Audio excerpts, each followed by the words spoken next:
চাঁপাইনবাবগঞ্জ সীমান্ত দিয়ে গরু পাচারকালে গত রোববার অস্ত্রসহ ৫ ভারতীয় নাগরিককে আটক করে বাংলাদেশের সীমান্তরক্ষী বাহিনী। এরপর বিজিবির সঙ্গে কয়েক দফা পতাকা বৈঠক হলেও তাদের ফেরত দেওয়া হয়নি বলে জানিয়েছে ভারতের সীমান্তরক্ষী বাহিনী।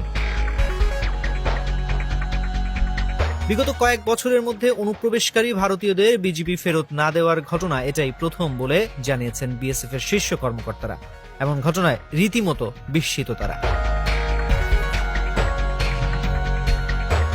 জানা যায়, রোববার সকালে চাঁপাইনবাবগঞ্জের শিবগঞ্জ উপজেলার রঘুনাথপুর সীমান্তের পদ্মা নদীতে নৌকায় করে ৩টি গরু পাচারকালে অস্ত্রসহ ৫ ভারতীয়কে আটক করে বিজিবি।